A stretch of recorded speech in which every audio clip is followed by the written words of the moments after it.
같이 기도하시겠습니다. 사랑과 은혜가 풍성하신 하나님 아버지, 죄 가운데 있었던 저희를 주님의 피로 구원하시고 또 몸된 교회 가운데서 교제케 하며 또 복음 전할 수 있도록 도와주신 감사드립니다. 우리가 마지막 때에 살고 있지만 참으로 복음을 전하고 신앙생활하는데 어려움이 있습니다. 우리의 간절한 만큼 코로나19를 이길 수 있도록 도와주시고 또 우리의 신앙과 건강을 지켜주시고 또 우리가 마음껏 복음 전할 수 있는 기회를 허락하여 주시옵소서. 또 해외에서 복음 전하고 있는 수많은 선교사님들 또 형제자매님들 어려운 가운데 있습니다. 돌봐 주시고 또 함께해 주시고 더욱 힘있게 복음 전할 수 있는 기회를 허락하여 주시옵소서. 또 우리 정읍교회 식구들 더욱 보살펴 주시고 또 말씀을 듣고 있는 이 순간에도 함께 하셔서 더욱 하나님을 바라며 또 교제를 바라며 살아갈 수 있도록 도와주시옵소서. 또 우리 삶 속에 숨은 죄 있다면 버릴 수 있도록 도와주시고 또 순전한 마음으로 주를 쫓을 수 있도록 도와주시옵소서. 오늘 교제의 시종 주님께 맡기며 예수님 이름으로 기도드렸습니다. 아멘. 에베소서 보시겠습니다. 주일에는 계속 에베소서를 배우고 계십니다. 에베소서 4장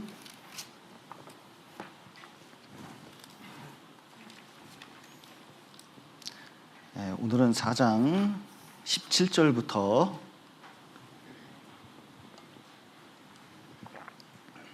24절까지 내용을 배워보도록 하겠습니다. 17절부터 24절까지 천천히 제가 읽어드리도록 하겠습니다. 그러므로 내가 이것을 말하며 주 안에서 증거하노니 이제부터는 이방인이 그 마음에 허망한 것으로 행한 같이 너희는 행하지 말라. 저희 총명이 어두워지고 저희 가운데 있는 무죄함과 저희 마음이 굳어짐으로 말미암아 하나님의 생명에서 떠나 있도다. 저희가 감각 없는 자 되어 자신을 방탕에 방임하여 모든 더러운 것을 욕심으로 행하되 너희는 그리스도를 이같이 배우지 아니하였느니라. 진리가 예수 안에 있는 것 같이 너희가 과연 그에게서 듣고 또한 그 안에서 가르침을 받았을진데 너희는 유혹의 욕심을 따라 썩어져가는 구습을 쫓는 옛사람을 버리고 오직 심령으로 새롭게 되어 하나님을 따라 의와 진리의 거룩함으로 지으심을 받은 새 사람을 입으라. 에베소서는 크게는 두 파트로 나뉘었습니다. 1장부터 3장까지는 이제 구원에 관해서, 그러니까 교회 구성원이 되려면 구원을 받아야 된다, 복음을 깨달아야 된다, 이게 핵심적인 내용입니다. 되게 좀 내용이 방대하고 어려운 내용이지만 아주 핵심은 간단하고 쉬운 내용입니다. 4장부터 6장까지는 이제 교회 안에서 우리가 이제 교회 구성원으로서 어떻게 신앙생활을 해야 될지를 아주 자세히 나타내고 있습니다. 특별히 이제 4장부터 지난번에 배운 1절부터 16절, 4장 1절부터 16절까지의 내용은 서론에 해당합니다. 그러니까 우리가 교회 안에서 신앙생활을 올바로 하려면 어떻게 하는 게 중요하냐? 가장 중요한 게 하나 되는 거다. 여러분, 교회 안에서 제일 중요한 덕목은 하나 되는 겁니다. 이게 참 어려운 것 같아요. 이게 교제가 참 잘 되면 좋은데 좀 옆에 있는 사람하고 좀 교제가 잘 되시나요? 누구라도 좀 교회 안에서 이게 좀 교제를 원활하게 좀 하실 마음이 좀 있으십니까? 도저히 저 사람하고는 그냥 거리를 두고 사는 거 낫겠다 그렇게 생각을 하십니까? 이게 신앙생활이 성장했다는 것은 하나 되는 거, 가족도 하나 될 때 이게 힘이 있게 되어 있습니다. 그러니까 그게 성장한 거예요. 아는 거하고 상관이 없습니다. 경험하고도 상관이 없어요. 중요한 것은 얼마나 이 교회 안에서 하나 될 수 있느냐, 이게 핵심적인 내용입니다. 그러니까 그리스도인의 가장 기본적인 태도는 교회 안에서 하나 되려고 하는 그 태도, 말, 행동, 이것이 얼마나 중요한지 몰라요. 그리고 그 연합함을 통해서 어떻게 되느냐? 교회가 성장되고 성숙되는 것이다. 이게 핵심입니다. 그래서 이제 이 교회가 그렇게 함으로 성장하고 성숙하면 주님의 일을 이제 성장한 만큼, 성숙한 만큼 그 일을 잘 감당해 낼 수 있고 또 더 복음을 전하는 데 힘있게 돼 있음을 말씀하고 계십니다. 그래서 건강하지 못하면 사람도 할 수 있는 일이 적지 않겠습니까? 그런데 교회도 건강하지 못하면 맨 이제 말만 나오지 하는 일은 그렇게 많지가 않을 경우가 많이 있습니다. 그래서 이제 서로 교회가 성장할 수 있도록 이 어린아이 같은 일, 그 성장하지 못한 모습들을 좀 버려버리고 이제 쭉 성장하는 게 중요하다. 그래서 교회의 성장은 누구의 성장과 관련되어 있느냐?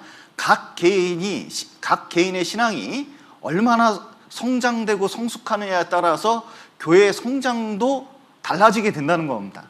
가정도 마찬가지예요. 똑같은 가정인데 어떤 집은 그렇게 싸워요. 그렇게 사이가 안 좋아요. 왜 그런가 보면 다른 문제가 아닙니다. 그냥 구성원의 차이예요. 이번 주에도 이제 결혼식이 있습니다. 결혼하는데 신혼부부한테 항상 하는 얘기가 있습니다. 그 어떤 정원에 돼지 2마리 집어넣으면 결국 돼지우리 된다. 어떤 정원에 정원사 2명 탁 넣으면 얼마나 아름다운 정원이 되는지 모른다. 똑같은 정원이지만 들어가는 사람에 따라서 완전히 틀려지는 것처럼 이제 한 가정을 이끌 때 두 사람이 어떤 태도와 자세로 사느냐에 따라서 가정이 완전히 달라지는 거다. 이렇게 이제 설명을 해주거든요. 교회도 마찬가지입니다. 정읍교회가 왜 이래? 이것은 누워서 침뱉기예요. 누구 때문에 교회가 이럴까요?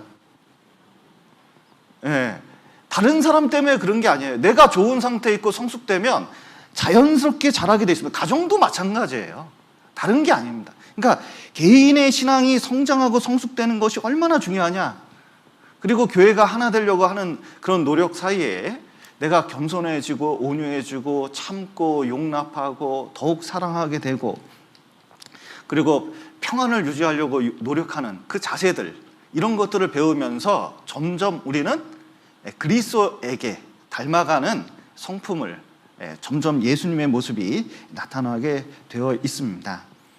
그리고 이제 그 생활을 할 때 구체적으로 어떻게 신앙생활을 해야 될지 이 17절부터 이제 6장까지 계속 나타나게 되어 있는데, 맨 처음에는 이제 구체적인 생활의 서두에 관한 내용인데, 이제 우리가 그리스도의 몸된 지체, 그러니까 교회의 일원이 됐다면 이제 새 생활을 해야 된다, 그런 뜻입니다.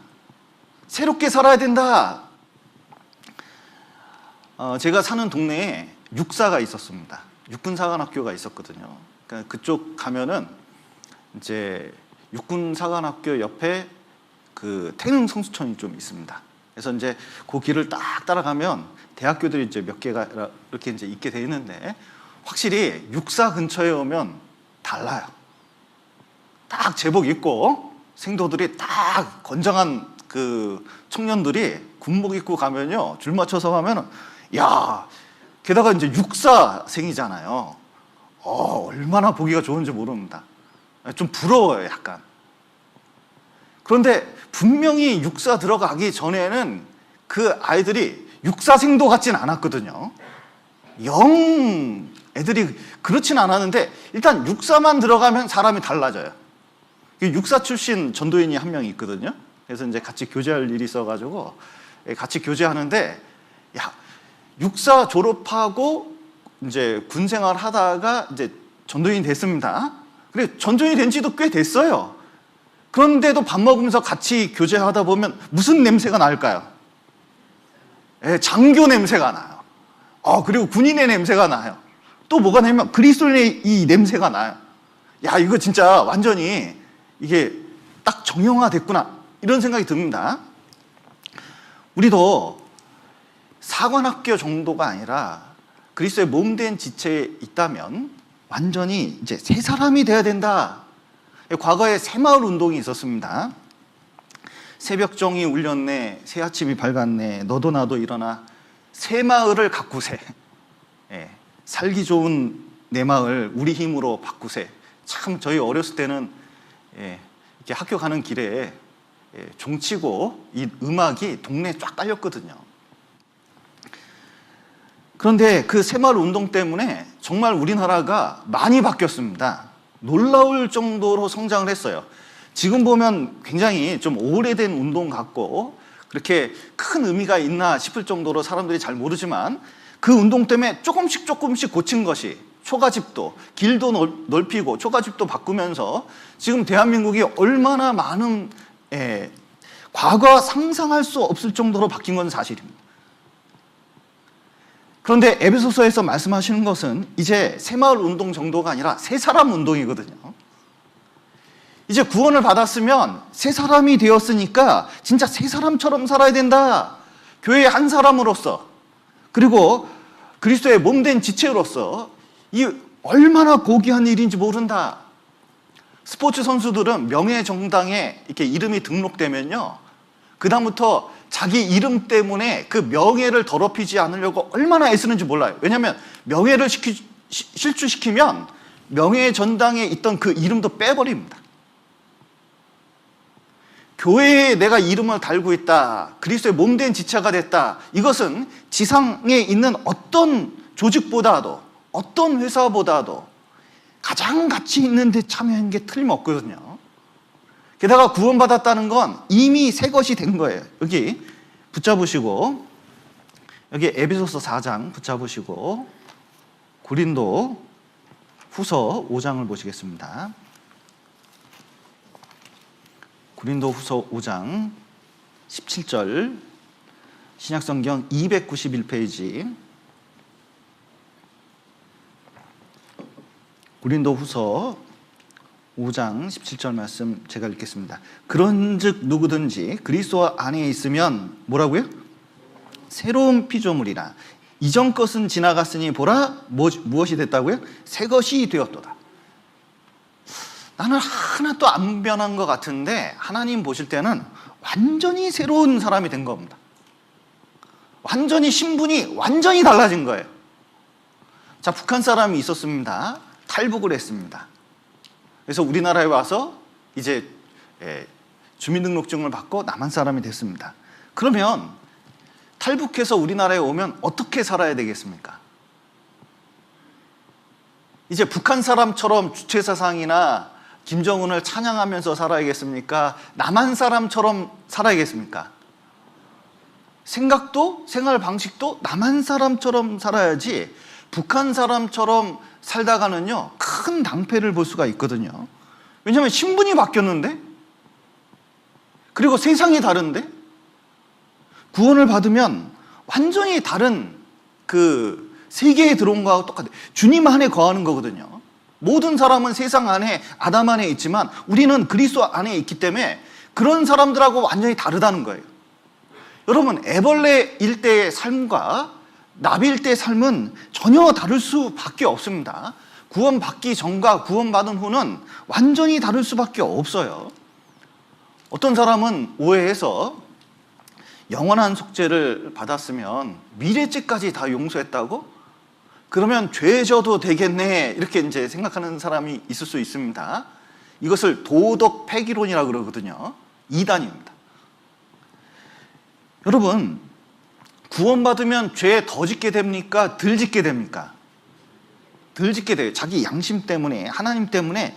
이게 하나님을 욕먹이지 않으려고 죄를 덜 짓게 되는 게 정상입니다.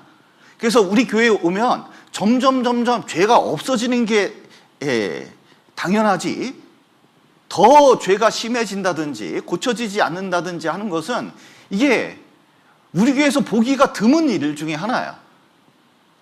본인이 못 견디면 여기서 튕겨져 나갈 수밖에 없거든요. 그래서 구원받으면 반드시 달라질 수밖에 없다. 그래서 이런 말씀을 하십니다. 에베소서 4장 17절 보시죠. 17절. 그러므로 내가 이것을 말하며 주 안에서 증거하노니 언제부터는? 이제부터는 이방인의 그 마음에 허망한 것으로 행한 같이 너희는 행하지 말라. 예. 그래서 그러므로 이제부터는 구원받았으면, 이제 교회 지체가 됐으면, 자, 하나님의 사람이 됐으면, 새 것이 되었으면 새 사람답게 사는 것이 당연함을 말씀하고 있는 겁니다. 특히 교회는 그래요. 예, 교회 그러면 이제 성경에서 그 최초 교회의 모델이 광야 교회입니다. 자, 유대인들이 애굽에 있었습니다. 그래서 출애굽해가지고 광야 생활을 했거든요. 광야 생활을 하면서 이제 이스라엘은 애굽으로 가야 됩니까? 이제 가나안 땅을 향해서 가야 됩니까? 가나안 땅을 향해서 쭉 전진하면서 가야 되거든요. 그런데 출애굽기를 읽어보고 민수기를 읽어보면 이 이스라엘 백성들이, 유대인들이, 히브리 민족이 이 광야 생활에서 제일 문제가 된 것 중에 하나가 뭐죠? 조금만 어려움이 생기면 어떻게 해요? 먹을 게 없다 그러면 아유, 그때 애굽에서는 이제 고기도 먹고 쌈 싸먹고 된장에다가 샥 해가지고 싹 먹어, 막 힘도 쫙 나는데 맨날 만나 이렇게 불평을 했죠. 하나님이 이제 고기 한 달간 먹여주려고 메추라기가 요만한 메추라기가 아닙니다. 이 비둘기보다 약간 크고 닭보다 작은 메추라기가 광야에 있어요. 그러니까 치킨을 한 달 동안 먹게 한 거하고 똑같아요. 여러분, 치킨 좀 설날에 좀 드셔보셨어요? 젊은 사람들은 치킨 많이 먹었을 것 같아요. 치킨을 탁 먹는데 이게 명절 때는 한번 먹고 이러면 좋은데 한 달, 삼시세끼 한 달 내내 먹어보셔요. 그러면 이제 그만 먹고 싶겠습니까? 더 먹고 싶겠습니까? 그만 먹고 싶겠죠. 이게 이스라엘 백성이 그만큼 준 거예요. 그런데도 틈만 나면 뭐냐면 애굽 생각하는 거예요. 그런데 광야에서는 다시 애굽으로 돌아갈 수도 없고 돌아갔어도 안 돼요. 결국 그렇게 연연하다가 광야에서 죽은 사람이 대부분입니다. 그러니까 의미 없는 삶을 살기 시작하는 거예요. 여러분, 이방인의 삶의 특징, 왜 우리가 과거처럼 다시 돌아갈 수 없냐, 그렇게 살면 안 되느냐라는 것을 먼저 말씀하고 계셔요. 왜냐하면 의미가 없기 때문에 그래요. 자기들 보기에는 좋았을지 모르지만 과거에 구원받기 전의 삶, 그리고 애굽에 있던 삶은 노예였거든요. 노예는 아무리 일을 해도, 아무리 열심히 해도 결과가 어떠냐면 의미가 없어요. 왜냐하면 이건 내게 아니에요. 그런데 노동은 너무 심하게 하는 거예요. 자유가 하나도 없어요. 자유가 아니면 죽음을 달라고 한 사람들도 있는데 그것이 얼마나 고통스러웠는지, 고난이 조금 있다고 그것을 잊어먹는 거예요. 여러분 보십시오. 여기 그 이방인의 삶의 특징이 있는데, 자, 17절 보시면 이방인의 그 마음에 무엇으로? 허망한 것으로 행한 같이 너희는 행하지 말라. 그 남한에 살면서 북한 사람처럼 살 수 없는 것처럼 구원받으면서 이방인처럼 허망한 삶을 살 수가 없다는 겁니다. 이 허망하다는 것은 하나님 보시기에 헛된 거예요. 그러니까 하나님 앞에 갔을 때 가치 없는 것들이 너무 많다는 겁니다. 그것을 붙잡고 마음 쓰면서 살 필요가 없다는 거예요. 저 어렸을 때 그 딱지는 그 구슬치기, 딱지치기를 제가 좀 잘했습니다. 좀 잘해 보이시나요? 네. 제가 우리 동네 딱지를 다 모았거든요, 얘가. 구슬치기 하면요, 이 정교해 해가지고 막 구슬 다 쳐가지고 이 자치기 이런 거 되게 좋아했습니다. 근데 이제 동그란 딱지라고 있어요. 동그란 딱지 아시나요? 동그란 딱지라고 있는데 이렇게 쫙 해가지고 뭐 높은 거 낮은 거 해가지고 이렇게 하는 거 있습니다. 그러면요, 제 서랍 하나 가득 동그란 딱지가 있었어요. 제 동생은 저를 얼마나 부러워했는지 몰라요. 그 동그란 딱지 얼마나 많은지. 그런데 이 동네를 평정하고 나니까, 우리 동네 평정하고 나니까 이제 평정할 데가 없어요. 더 이상 나보다 더 많은 애가 없기 때문에 윗동네로 갔습니다. 이 윗동네에 동네 딱지 제일 많이 갖고 있는 애하고 했거든요. 근데 점점 잃기 시작하는 거예요. 도저히 안 되겠어요. 한 번에 만회해야지. 그래가지고 제가 가지고 있는 이 딱지를 한 번에 다 걸었습니다. 한 번에 다 걸자마자 제 옆에 있던 동생이 얼마나 깜짝 놀랐는지 아셔요? 그만한 딱지를 다 걸다니. 지금도 그 얘기를 계속해요. 지금도 제 동생이 만나면 맨날 그때 걸었지. 중요한 건 그때 몽창 다 잃었습니다. 그리고 빈털터리로 오는데, 야, 그때만큼 마음이 쓰린 적이 없어요. 지금 돈 1,000만 원 잃어도 그 정도 마음은 안 될 것 같아요, 진짜. 야, 그때 그 마음. 그런데 이제 어른이 돼서 이제 애들이 있지 않겠습니까? 남자애들이 있으면 딱지 막 모으잖아요. 그러면 애들이 딱지 집안에 왕창 가져오는 거 좋아하겠습니까? 싫어하겠습니까? 부모 마음에는. 제발 그것 좀 안 가져왔으면 좋겠죠. 왜냐면 의미가 없어요. 아무 조건도 안 돼요. 여러분, 우리가 돈을 많이 모았다고 그래도 하나님 앞에 가서 그게 의미 있을 거라고 생각할 필요가 없습니다. 이 땅에서는 의미가 있을 수 있지만 저 세상 가서는 그게 남는 게 아닐 수가 있어요. 북한 사람이 그랬대죠. 탈북하면서 정말 그냥 다른 건 몰라도 이건 꼭 가져가야겠다. 이 하나가 있었답니다. 이 칼라 TV. 그래가지고 북한에선 칼라 TV가 얼마나 귀한지 몰라요. 그래서 그때 브라운관 칼라 TV가 너무 귀해가지고 탈북하는데 아무리 생각해도 이건 놓고 갈 수가 없더래요. 그래가지고요, 비닐 포장을 얼마나 하고 테이프를 얼마나 감아가지고 이 두만강을 건너야 되는데요, 막 해가지고 두만강 건널 때 이게 물에 들어가면 안 되니까 머리에 이고 막 그 오밤중에 들고, 그래서 중국 거쳐서 이제 대한민국까지 겨우 왔답니다. 브라운관 TV 들고. 그런데 한국 사람이 보자마자 뭐라 그랬을까요? 그럼 뭐하러 들고 왔냐고. 와봤더니 브라운관 TV는, 그 칼라 TV는 쓰지도 않고 다 올레디요. 그러니까 이제 알고 보면 하나님 앞에 의미 없는 것을 붙잡고 마음 쓰면서 살고 있는 것이 나중에 보면 얼마나 허망한지 몰라요. 진짜 마음 그거 가지고 울고불고 할 필요가 있었나, 그 생각이 드는 거예요. 솔로몬이 이것을 분명히 깨달았습니다. 이 전도서 1장을 보시죠.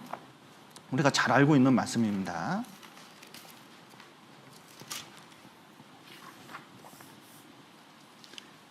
1장 1절부터 제가 읽겠습니다. 구약성경 946페이지 전도서 1장 1절. 다윗의 아들 예루살렘 왕 전도자의 말씀이라. 전도자가 가로되 헛되고 헛되며 헛되고 헛되니 모든 것이 헛되도다. 사람이 해 아래에서 수고하는 모든 수고가 자기에게 무엇이 유익한고. 자, 이 솔로몬은 성경에 나오는 인물 중에 재산이 제일 많았던 사람입니다. 부귀영화가 이루 말할 수가 없어요. 여러분, 왕도 개인 재산이 있습니다. 왕도 개인 재산이 있는데 국가에서 주는 것뿐 아니라 자기 개인 재산이 있어요. 지금 영국 여왕도 마찬가지입니다. 개인 재산이 있어요. 런던에 있는 모든 공원이 여왕 거예요.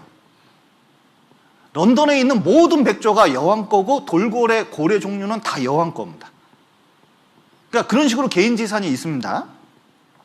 솔로몬이 개인 재산 가지고 사업도 했어요. 정원도 넓히고 무의도 많이 사고, 그래가지고 돈을 또 얼마나 많이 벌었는지 몰라요. 권력은 이스라엘 역사상 솔로몬보다 강력한 권력을 가지고 있는 사람이 없었습니다. 주변 국가에도 가장 영향을 미치고 아름다운 미모를 가진 처첩이 1000명이나 있었어요. 야, 진짜 1000명 있으면 이름을 어떻게 외웠나 진짜 궁금하긴 해요. 1000명의 이름을. 저 같으면 1번부터 그냥 이 번호로 부를 것 같은데 솔로몬은 다 이름을 외웠다는 거 아닙니까? 이게 머리가 얼마나 좋으면 그러겠어요. 그런데 이 사람이 오래 살고 보니까 인생에 대한 결론을 내립니다. 그게 뭐냐면 헛되고 헛되며 헛되고 헛되니 모든 것이 헛되다. 헛되다는 것을 5번이나 한 줄에 딱 명해놓고 있거든요. 왜 그렇죠? 3절에 있죠. 사람이 해 아래에서 수고하는 모든 수고가 자기에게 무엇이 유익한고. 해 아래에 있기 때문에. 그러니까 해 아래에서 하는 것이 요 세상만 있으면 이게 의미가 있어요. 돈 모으는 게 왜 가치가 없습니까? 자식 잘 키우는 게 왜 의미가 없어요? 열심히 사는 게 왜 의미가 없습니까? 해 아래에선 다 의미가 있어 보여요.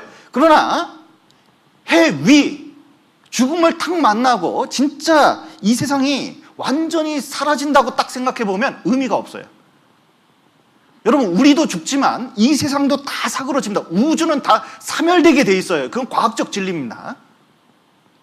이순신 장군이 아무리 해전을 통해서 수많은 승리를 거뒀더라도 기억해 주는 사람이 없으면 무슨 의미가 있고, 그리고 완전히 사라진다면 그게 무슨 의미가 있어요? 다 헛될 수밖에 없다는 거예요. 아무런 의미가 없다는 겁니다. 여러분, 톨스토이가 자기 먹고 살려고, 결혼하려고, 자기가 인생의 의미에 대해서 추구하려고 했지만 지금 당장은 사는 게 바쁘니까 글을 쓰기 시작했습니다. 그래서 글을 써가지고 얼마나 큰 명성을 얻었는지 몰라요. 그리고 돈도 많이 벌었습니다. 그런데 맨 처음 생각했던 거, 내가 사는 의미가 무엇인가 이제 생각하기 시작하고 집중하기 시작했을 때 큰 문제가 생겼어요. 글을 쓰기가 싫은 거예요. 어차피 죽음으로 끝난다면 뭐하러 내가 이거 열심히 하나. 그러니까요, 그때부터 아내가 바가지 긁기 시작했습니다. 근데 같이 아내가 있었는데요, 도대체 저 양반이 글도 안 쓰고 돈 벌 생각도 안 하고 엉뚱한 생각이나 했었고, 그러니까 이제 아주 아내 입장에서는 미쳐버리겠어요, 아주.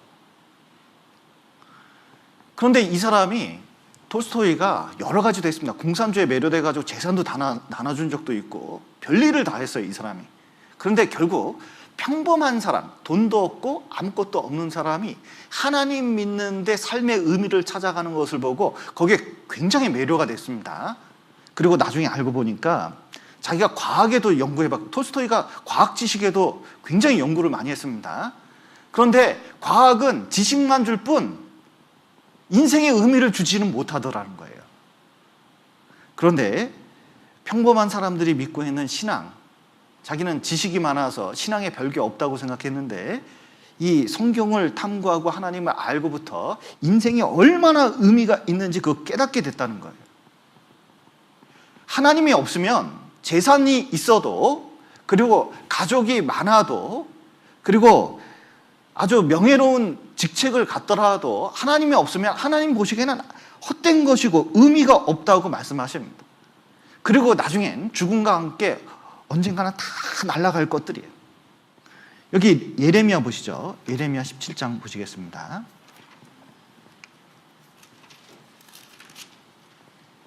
(17장 11절입니다)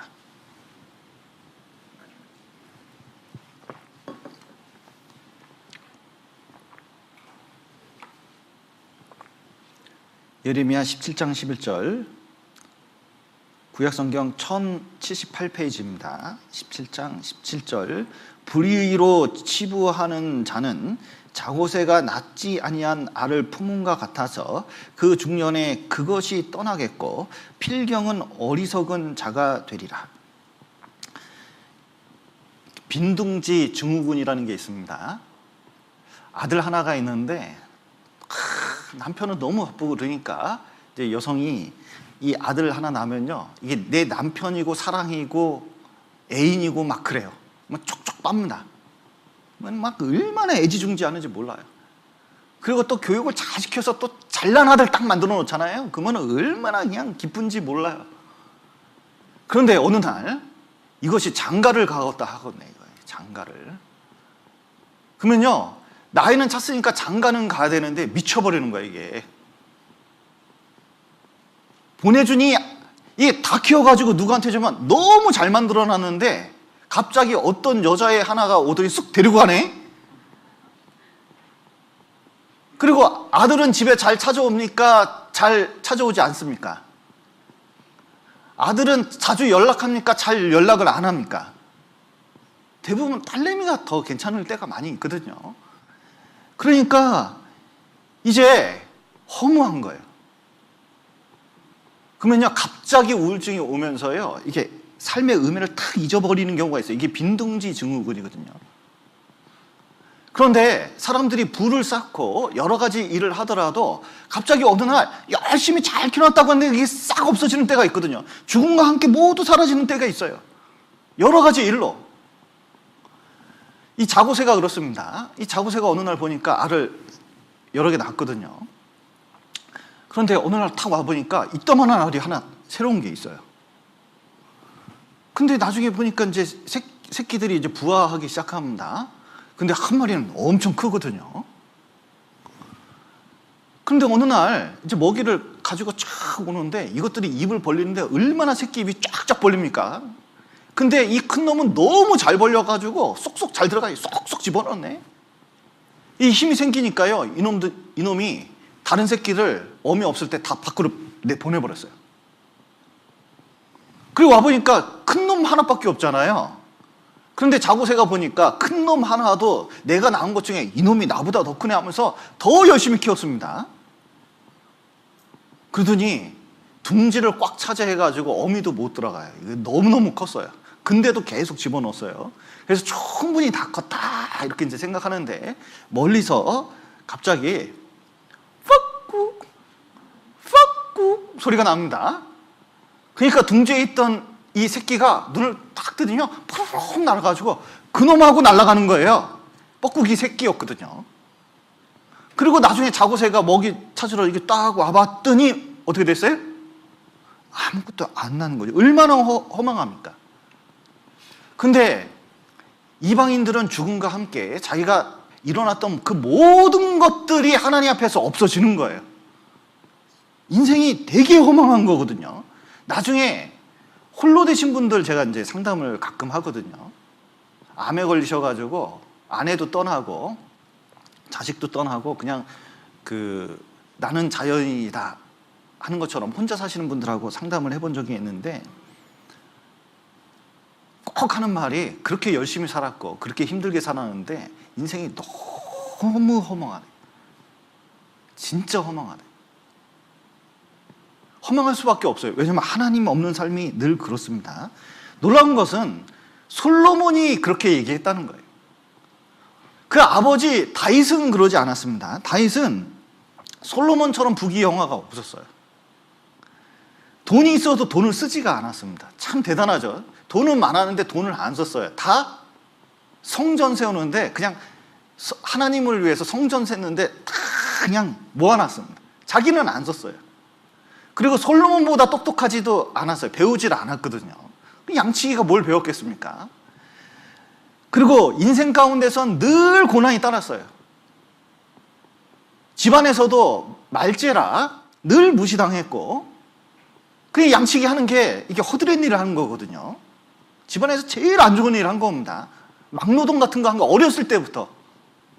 그리고 사울왕의 인정을 받자마자 뭐냐면 그때부터 미움의 대상이 돼가지고 늘 죽음이 따라다녔어요. 왕이 된 다음에는 이 형제들끼리 싸워가지고 죽이는 일이 있어서 아들 압살롬, 자기가 제일 잘났다고 생각했던 그 압살롬이 큰 형을 죽여버렸잖아요. 굉장히 험난한 삶이었습니다. 놀라운 것은 여호와는 나의 목자시니 내게 부족함이 없다고 찬양을 해요. 다윗 일생 가운데 그 고난조차도 의미가 있다고 말을 하고 있거든요. 그리고 자기 인생의 가장 빛나는 시절이 그 고난받는 시절이라고 얘기를 하고 있어요. 그 이유는 뭘까요? 모든 것 가운데 하나님이 역사하셨는데 고난 가운데 가장 빛나게 주님이 역사하셨기 때문에 그런 거거든요. 놀라운 것은 복되고 복되며 복되고 복되니 모든 것이 복되다고 할 사람은 솔로몬이었습니다. 그런데 솔로몬은 헛되다 그러는데 다윗은 자기 인생이 얼마나 만족스럽게 살다가 주님께 갔는지 몰라요. 하나님 있느냐 없느냐의 차이가 이만큼 차이를 주는 겁니다. 놀라운 것은 또 이방인의 삶에 대해서 여기 나타내고 있는데 한번 보시죠.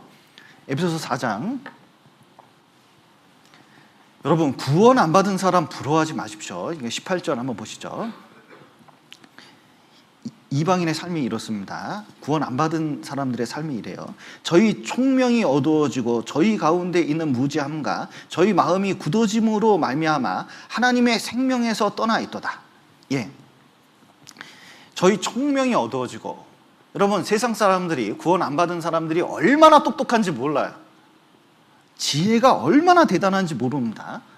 근데 하나님에 대해서는 정말 어리석은 말을 하는 경우가 얼마나 많은지 몰라요. 결론 자체가 너무 어리석어요.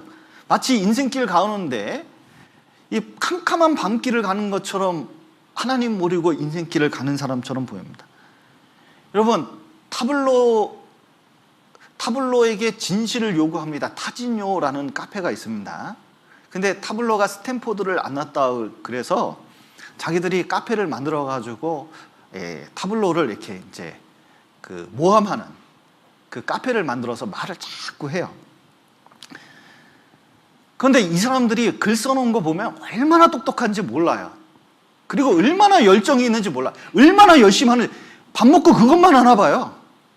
타블로에 대한 조사, 뭐 전화번호부터 시작해서 옛날 기록들 뭐 그런 거 뒤져가지고 뭐 이것이 어떻다 저떻다 법적으로 어떻게 된다 뭐 등등 얼마나 똑똑한지 모릅니다.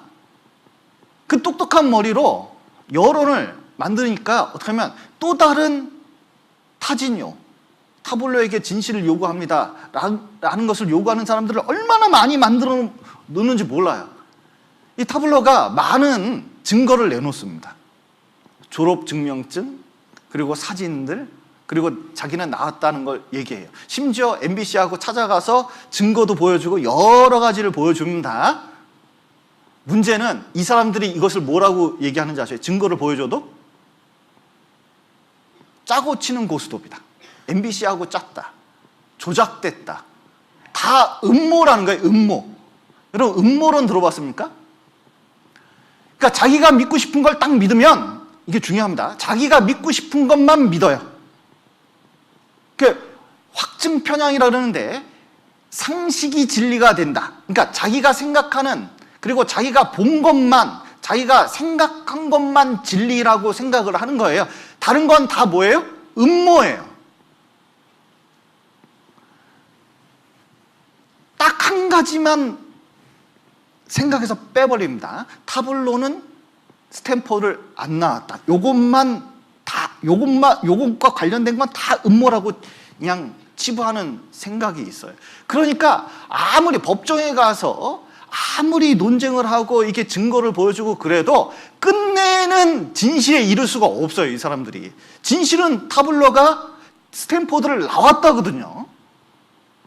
근데 그것만 빼고 나머지 것에서 자기 똑똑한 것을 찾으려니까 얼마나 어려워요. 결론은 뭐예요? 감옥 8개월. 여러분 보십시오.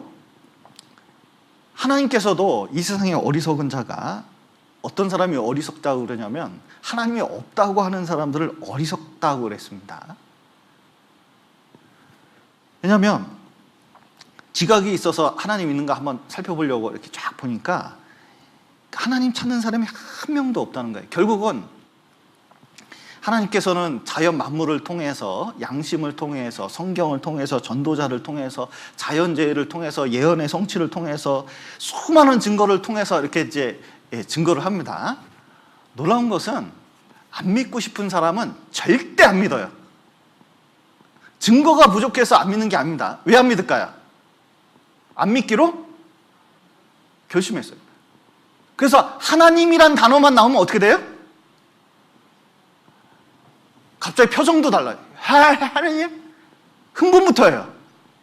제가 상담을 하면서 정말 이제 이번 주에도 무신론자하고 이 상담을 해야 되는데 미치겠어요. 책 한 권 이렇게 두꺼운 걸 읽어야 돼 지금. 막 지금부터 스트레스 쌓여요. 설교하기도 바빠 죽겠는데. 그런데 그런 사람들하고 만나가지고 논리적으로 여러 가지 증거를 대면서 이렇게 얘기를 하잖아요. 타진유하고 똑같아요. 하나님과 관련된 것은 증거가 분명하고 자기 말이 틀렸음이 분명히 드러나도 그냥 당황할 뿐 절대로 인정하려는 태도는 죽어도 안 보여요. 그냥 습관이 됐어요. 그냥 굳어진 거예요.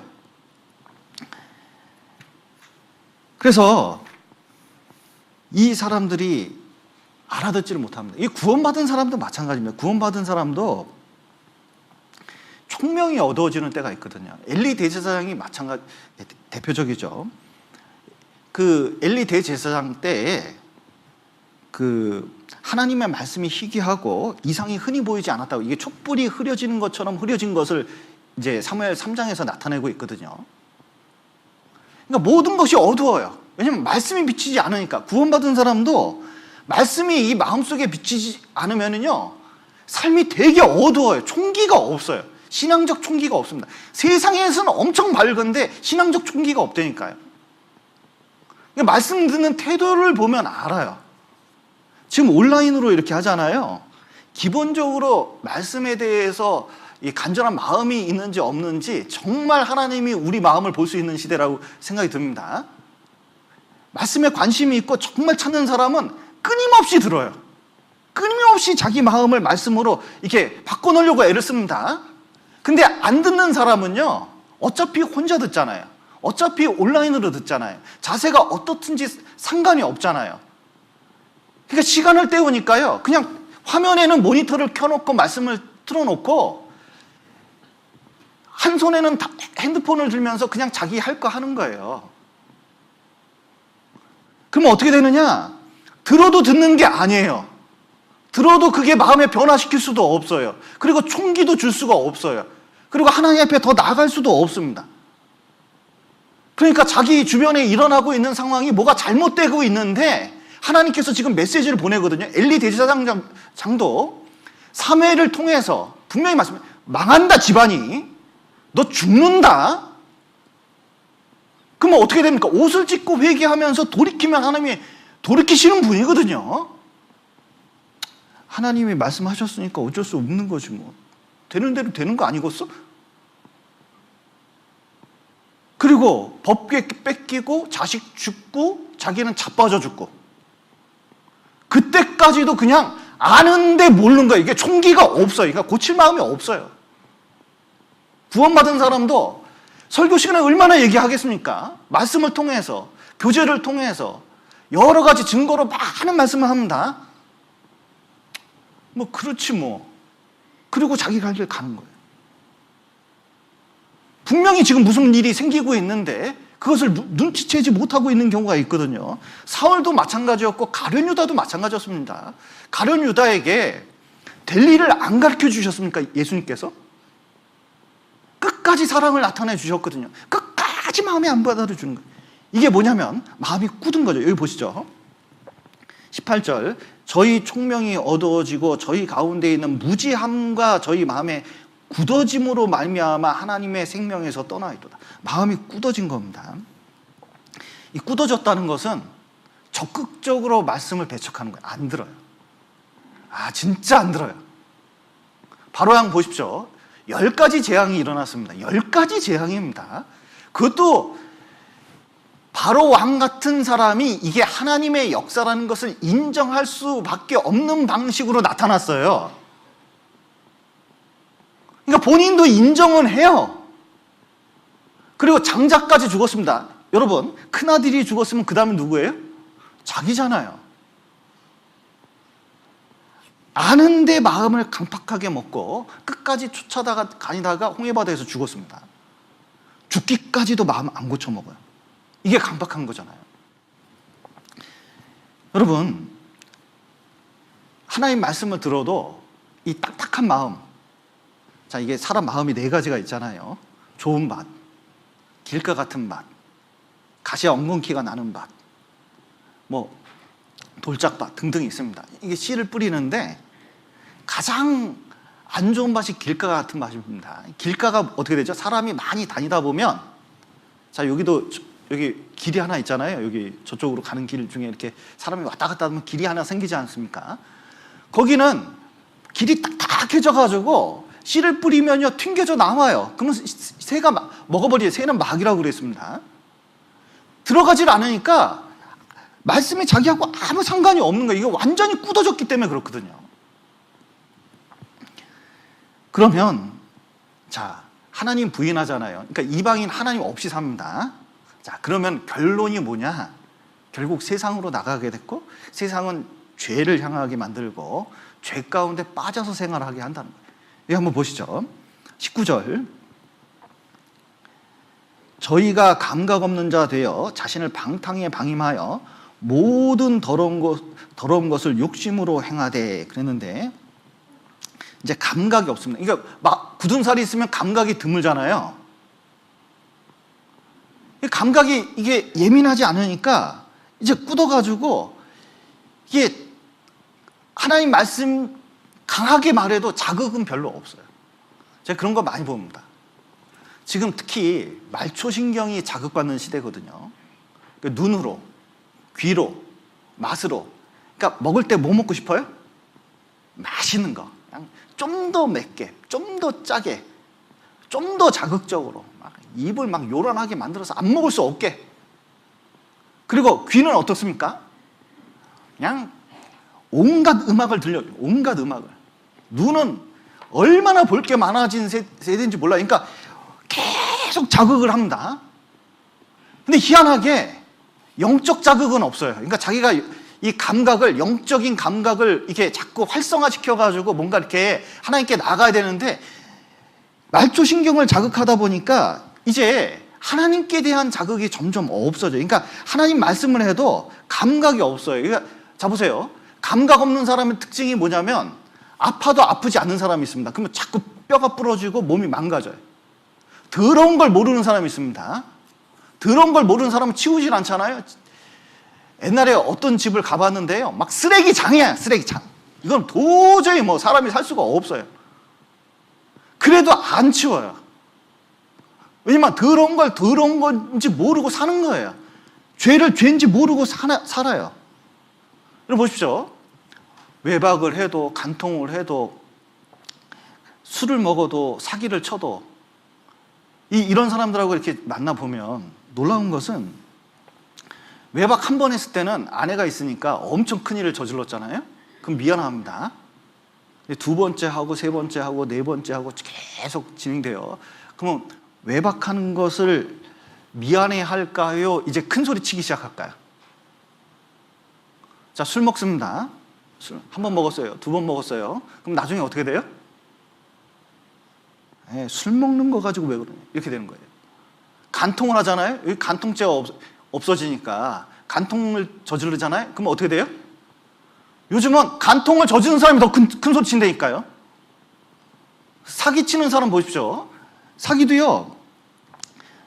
처음에 칠 때나 마음이 떨리지 나중에는 이게 사이코패스나 오시오패스하고 비슷해가지고 나중에 돈 없는 사람 빼먹고 쾌감을 느낀다니까요. 완전히 감각이, 영적인 감각이 없어져요. 이게 술 먹고 운전하면 속도 감각이 없대잖아요. 이게 사고 치지 않겠습니까? 그러니까 이게 감각이 말초신경이나 이런 쪽으로는 발달돼 있어가지고 누가 나한테 뭐라 하면요. 조그만 소리만 해도 막 신경질을 내면서 막 그런 데는 발달돼 있어요. 그러나 하나님 앞에서 이것을 어떻게 처리해야 되는지는 전혀 발달되지 않은 것이 있어요. 그 이방인의 특징이에요. 그리고 스스로 방탕에 내던집니다. 방탕이 뭐죠? 제약이 없어요. 그냥 중독된 상태나 마찬가지죠. 그래서 이 중독 걸리면요 만족이 없습니다. 만족. 소금물을 퍼먹는데 소금물은 짜잖아요. 계속 바닷물을 퍼먹어도 갈증만 더 생기고 죽어갈 뿐 감각이 없어지는 거하고 똑같아요. 예를 들어서 이거죠. 슬롯머신 가지고 실험을 해봤습니다. 땡겨 여러분 라스베가스 같은 데 한번 가보면 이거 한번 해보고 싶습니까? 저는 좀 해보고 싶은데 왠지 이게 한번 땡겨보고 싶은 그 쾌감이 있을 것 같아요. 이 남자들은 좀 그런 게 있나 봐요. 구원받아서 이제 좀 제약이 있어서 못하지 사실은 쫙 쾌감이 있답니다. 그런데 놀라운 것은 처음 하는 사람들은 아주 그냥 촥 하면서요, 그 짜릿한 맛이 있대요. 그런데 이게 그 심장 박동수가 이제 계속 이제 이게 있어가지고 기쁨이 오래 가는데, 이제 한 번 하고 두 번 하고 세 번 하고 네 번 하고 자꾸 그러면요, 내성이 생긴답니다. 그러면 이게 자극이 좀 없어지니까 그다음부터는 어떻게 하느냐, 돈 더 투자해가지고 땡기는 거예요. 일본에 가면요, 빠찡코 회사들이 얼마나 큰지 몰라요. 그냥 일본 사람들이 그 동네 제일 큰 건 다 그거예요. 왜 사람들이 가서 계속 하는 거예요? 왜냐하면 처음에는 기쁨이 있었는데 그만한 기쁨을 누리려면 더 많은 자극을 받아야 되니까. 애들 게임하잖아요. 게임할 땐 재미가 있습니다. 나중에 질려버리도 하는데도 계속 하고 있거든요. 왜냐하면 그만한 더 자극을 받기 위해서 더 몰입을 하는 거예요. 왜냐하면 그만한 몰입을 안 하면 그만한 자극이 또 없거든요. 술도 마찬가지고 모든 게 그렇습니다. 자매님들 쇼핑 좋아하셔요? 쇼핑할 때 딱 자극이 있습니다. 근데 웬만큼 자극이 없잖아요? 그 다음부터 더 사야 돼. 그 쇼핑 TV가 많잖아요. 우리나라의 채널 중에 제일 많은 게 쇼핑 TV라며요. 저는 한 번도 한 적이 없어가지고, 한 번 했구나, 참. 그 오랜 세월 동안 딱 한 번 했습니다. 그런데 한 번 매료되면요, 이게 그 쾌감이 있대요. 그래가지고 계속 하게 되면 어느 순간에는 끊을 수 없다는 거예요, 이게. 그런데 놀라운 것은 이제 스트레스 받거나 무슨 고난이 있거나 어려움이 있잖아요. 사람들이 게임, 술, 그리고 포르노, 그 다음에 쇼핑, 이런 것으로 해결을 하려고 하는 거예요. 그러면서 더 몰입되는 겁니다. 그러니까 나중에 보면 완전히 방탕한 삶을 살고 있다는 걸 알게 되는 거죠. 여러분, 제가 알코올 중독으로 죽은 사람을 봤거든요. 자매님 한 분이 이제 그 아는 분 전도하는데, 이제 저를 소개시켜줘가지고 점심 드셔야 되는데 이런 얘기 해도 되나? 그래서 제가 점심을 사겠다고 이렇게 밥을 이제 먹기로 했습니다. 냉면 먹는 거거든요. 간단하게. 밥을 안 먹는다 그래서 술만 먹는다니까. 그래도 고기라도 채우게 하려고 그냥 이제 밥 한 끼, 이제 냉면 큰 거, 냉면 좋아한다니까 같이 이제 이렇게 먹으려고 이렇게 모시고 하는데, 세상에 냉면을 먹자마자 안에 있는 걸 그 냉면 그릇에 다 쏟았어요. 근데 술이 아니면 안 들어간대요. 그리고 2달 뒤에 돌아가셨어요. 제가 그거 보고 정말 놀랐어요. 야, 알코올에 젖으면 정상적인 게 들어가지 않는구나. 그리고 자기를 완전히 술에 내놓는구나.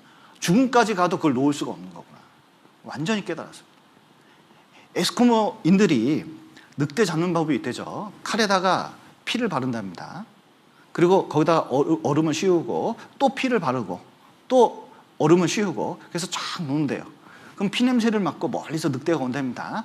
그러면 늑대가 하는데, 그러면서 피를 먹으면서 막 좋아한대요. 근데 어느다 보면 이제 혀에 칼이 탁 뱉습니다. 그러면 뜨거운 피가 나오잖아요, 자기 피. 근데 그 넘기는 피 맛에 들려가지고 자기 혀로 그냥 그 칼을 그렇게 하는데요. 그래가지고 피를 잔뜩 흘려가지고 죽는다는 거예요. 방탕에 빠진 사람들이 이렇게 되는 겁니다. 그래서 이런 말씀을 하시는 거예요. 여기 보시죠. 18절 끝에 하나님의 생명에서 떠나 있도다 말씀하신 것처럼, 여러분, 땅도 굳어 있으면 생명을 낼 수가 없습니다. 마음도 굳어 있으면 하나님 말씀 안 들어가요. 여러분, 생명이 굳어 있으면 어떻게 되겠습니까? 간이 굳어 있으면 어떻게 되겠습니까? 죽는 거겠죠. 여러분, 마음이 하나님 앞에 이렇게 굳어져 있으면 결국은 하나님과 분리입니다. 에덴 동산에서 하나님과 분리됐을 때 죽음이 찾아온 거예요. 하나님의 생명에서 떠나 있는 것이 얼마나 비참한 그 결과인지 모릅니다. 지옥도 결국 하나님과 떠나서 지옥 가는 거잖아요. 이 구원받은 사람이 이렇게 살 수는 없어요. 여기 한번 보시죠. 요한복음. 구원받은 사람도 이렇게 될 수가 있습니다. 지옥은 안 가도 인생 자체가 이렇게 될 수가 있어요. 요한복음 15장 6절, 우리가 너무 잘 아는 말씀이죠. 사람이 내 안에 거하지 아니하면 가지처럼 밖에 버려 말라지나니 사람들이 이것을 모아다가 불에 던져 사르느니라. 예. 결국은 포도나무와 가지 비유가 있는데 가지가 잘라졌습니다. 그래서 밖에 버려졌어요. 구원을 포기한다는 뜻이 아닙니다. 구원받은 삶이 어떠냐? 하나님과 연결이 안 되면 생명에서 떠나 있으니까 점점 영은 말라지는 거예요. 그리고 사랑 가운데 살면서 잘 먹고 잘 살 거라고 생각했지만 결국은 불에 사르는 것 같은 삶을 살 수밖에 없어요. 그게 대표적인 게 룻이지 않습니까? 특히 우리는 지금 마지막 시대에 살고 있습니다. 그렇게 살면 안 돼요. 구원받은 사람이, 교회 몸된 지체가 이렇게 살면 안 되고 이제 새로운 생명을 가지고 새로운 사람처럼 살아야 된다는 겁니다. 그래서 여기 에베소서 다시 돌아가시죠. 에베소 4장. 자, 어떻게 살아야 되냐면, 자, 22절 보시죠. 너희는 유혹의 욕심을 따라 썩어져가는 구습을 쫓는 옛사람을 벗어버리고, 자, 먼저는 이 새 사람처럼 이제 살아야 되는데, 새 사람처럼 살 때 가장 중요한 것 중에 하나가 이게 옛 습관, 구습을 버려버리는 게 이게 중요합니다. 이게 옛날 살다 보니까 자꾸 습관이 좀 붙은 게 있거든요. 옛날에 이제 5월 5일 날 꽃을 이렇게 대전 청년들이 파는데 그 시내에서 좀 팔게 됐습니다. 그래서 꽃 판매해가지고 이익금 가지고 좀 이제 그 여러 가지 돈을 쓰려고 청년들이 좀 한 일이 있었거든요. 근데 제가 마침 그 디스코 클럽 앞에서 어떤 자매님과 이렇게 이제 꽃을 팔게 됐어요. 그런데 음악이 나오잖아요. 음악이 나오니까 이제 벌써 이 자매님이 몸을 흔들고 계셔. 이렇게 그러니까 그거 이게 자매님 몸을 흔들고 계시네요. 그랬더니 아직 옛날 물이 빠지지 않아서 이렇게 하시면서 이제 흔들고 있는 경우가 있었는데 참 말이 이게 습관이 그렇게 무서워요. 저절로 나와요. 저절로. 그 어떤 분은 그 찬송가 부를 때 아를 넣는 분이 계셨어요. 아 구주의 십자가 보혈로 이렇게 이제 나가는 분이 좀 계셨는데 그런데 좀 빼라고 이렇게 이제 얘기를 했더니 아가 안 빠진대요. 이게 습관이 돼가지고 옛날에 이게 다리 떠는 애 있었거든요. 학교 다닐 때 다리 떠는 애가 있었는데 이게 덜덜이에요 별명이. 근데 옆에 짝꿍도 걔 흉내 난다고 놀린다고 덜덜덜덜 거렸습니다. 그 흉내내다가 걔도 덜덜이 됐어요. 그러니까 습관이 한번 딱 들면 나중에는 이게 빼기가 어려워요. 근데 죄된 습관 빼기가 그렇게 어렵다는 거예요. 어떤 형제님 구원 받아가지고 이제 구원받고 신앙생활하는데 텔레비전이 그렇게 문제가 되더래요. 그래서 자기 방에 혼자 쓰는 방인데 텔레비전 조그만 게 하나 있었는데 구원받고 내가 신앙생활에 성경을 읽어야지 텔레비전 보면 되겠냐. 근데 습관적으로 보게 되더라고요. 그래서 도저히 안 되겠어서 뒤에 있는 코드를 가위로 잘라버렸답니다. 대단한 결심이죠? 근데 며칠 안 지나서 그 코드를 벤치로 빼가지고 연결하는 자신을 발견할 수가 있었대요. 근데 그 다음엔 안테나를 뺐대요. 근데 나중에는 안테나를 기가 막히게 연결해가지고 그걸 보고 있더래요. 그러면서 이 습관이라는 게 얼마나 무서운지 나중에 이제 텔레비전 버려버렸다고 말씀하시거든요. 여러분 놀라운 것은 한번 습관이 들잖아요. 생각은 하고 있어요. 이게 안 된다는 것도 알아요. 근데 습관이 생각보다 이성보다 의지보다 강하다는 걸 알고 계셔요? 이미 하고 있어요. 잘못된 습관, 게임, 술, 담배, 야동 보는 거 뭐 등등 여러 가지 습관 같은 거 있잖아요. 딱 굳어 있잖아요. 그럼 붕어빵 틀처럼 내가 알아. 이거 하면 안 된다는 거 알아요. 그리고 이거 의미 없다는 것도 알아요. 이 시간에 딴 거 하면 생산성이 높다는 것도 알아요. 그런데 그냥 하고 있어요. 그게 습관입니다. 그리고 조금만 자극을 줘도 변하질 않아요. 얼마나 가능성이 여러 가지 이 신앙적으로 할 수 있는 힘이 있는데도 그 습관 때문에 안 돼요. 인도 코끼리 보십시오. 이 세상에서 가장 무서운 동물 1등 사자도 아닙니다. 표범도 아니에요. 저희 호랑이도 아니에요. 이 세상에서 제일 무서운 짐승 1등이 뭔지 아세요? 인도 코끼리입니다. 아프리카 코끼리하고 달라서 인도 코끼리 승질내잖아요. 아무도 말릴 수 없어요. 통나무를 그냥 뽑아서 흔들어 버려요. 화나면요, 그 동영상 같은 거 보면 차 지나가는데 그냥 부딪혀가지고 차를 그냥 박살을 내버리는 게 인도 코끼리. 완전히 사람도 밟아버려요. 인도에서 그런 사고가 많습니다. 그러면요, 아무도 말릴 수가 없대요. 인도 코끼리가 진짜 무섭습니다. 그런데 인도 사람들이 인도 코끼리를 길들이는 방법이 있어요. 힘이 좋으니까. 어렸을 때 오렌지색 줄로 묶어놓았어요. 단단한 사슬로 묶어놓습니다. 그러면 어렸을 때 그거 벗어나려고요, 오렌지 끈을 그렇게 이겨내려고 애를 쓰는데, 이제 몇 달 며칠을 계속 해놓으면요, 이제 이게 어느 순간에 깨닫는데, 아, 도저히 안 되는구나. 이건 이길 수가 없다. 근데 인도 코끼리를 이제 장성하면요, 뭐 줄이고 뭐고 인도 코끼리를 말릴 수 있는 힘센 존재가 없답니다. 그런데 완전히 컸을 때, 난동을 부릴 때, 어렸을 때 보이던 그 오렌지색 줄 있잖아요. 싹 보이잖아요. 그럼 갑자기 인도 코끼리가 잠잠해집니다. 그렇게 길들이는 거예요. 그런데 구원받은 사람도 이방인 때 있던 그 습관 있잖아요. 그 이렇게 습관, 줄 있잖아요. TV부터 시작해가지고 게임기부터 시작해서 뭐 그 온갖 야동부터 시작해가지고 잘못된 SNS부터 시작해서 온갖 것을 딱 보이잖아요. 놀랍게도 그 자극 하나로, 아주 사소한 자극인데 그 자극 하나로 죄로 행하고 있어요. 하나님 보시기엔 너무 기가 막히죠. 부모가 보기 자식이 그러면요, 속 터질 일이잖아요. 그런데 그러고 있는 경우가 있다는 거예요.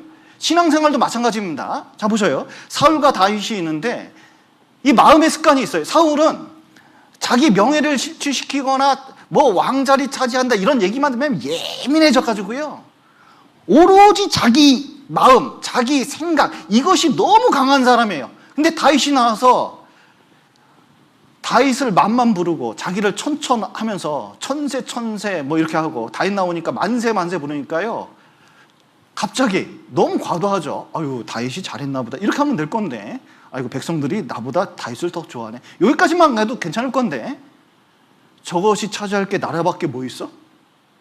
이게 도대체 무슨 말이에요, 이게? 이게 좀 지나친 거 아니에요? 생각이? 그런데 생각하는 습관이 늘 그래. 그러니까 다윗이 뭘 하거나 뭐 나타나면요, 지금 다른 국가하고 전쟁이 일어나는데, 북한하고 전쟁이 일어나도요, 뭐 찾으러 가면 다윗 나타났다니까 그거 쫓아가잖아요. 마음의 습관이 늘 그런 거예요. 미움을 못 이겨요. 자기 자존심 건드리는 거 못 참아요. 다윗은 어떻습니까? 어떤 고난이 있어도 하나님 뜻을 헤아리는 습관이 있었어요. 가족이 심지어 잡혀가고 죽음에 몰리고 자기가 모든 게 망가졌을 때 해도 하나님께 기도하는 습관이 있었거든요. 그러니까 이기지. 하나님께서 지혜를 주죠. 부의 세습이라는 책을 쓴 이제 교수가 있습니다. 놀라운 것은 미국에서 그 대재벌, 부를 갖는 80%가 과거에 그 부자였던 부모가 없었다는 겁니다. 그럼 왜 어떻게 이렇게 부자가 됐냐? 이 부모한테 정직, 용기, 그리고 신앙, 성실 이런 걸 물려받았다는 거예요. 그러니까 삶 속에서 그걸 하면서 부를 축적하게 됐다는 거죠. 그리고 귀족들도, 제가 스페인 그 선교 잠깐 갔을 때 선교사님께 좀 들은 얘기고 스페인 사람들한테 직접 들은 얘기입니다. 진짜 부잣집을 제가 한번 간 적이 있거든요. 근데 놀라운 것은 부모가 그 부를 자기 자녀한테 세습할 때 얼마나 철저하게 교육시키는지 몰라요. 자기 일을 안 하고 성실하게 안 하면 이거 절대로 갈 수 없게 만들어놨어요. 왜냐하면 이 부를 유지하기 위해서는 그만한 인격이 되지 않으면 절대로 그거 못 받는다는 거예요. 그러니까 좋은 습관 물려주지 않으면 절대로 이게 해결이 안 된다는 거예요. 이거 다스릴 힘이 없다는 거예요. 여러분, 구원받은 다음에도 이게 신앙의 습관이 중요합니다. 말씀도 잘 듣는 습관. 자, 보셔요. 강당에서 이게 말씀 전하잖아요. 돌아다니는 사람이 돌아다니는 거예요. 말씀 안 듣는 사람이 밖에 나가 있는 경우가 대부분 그 사람이 그 사람인 거예요.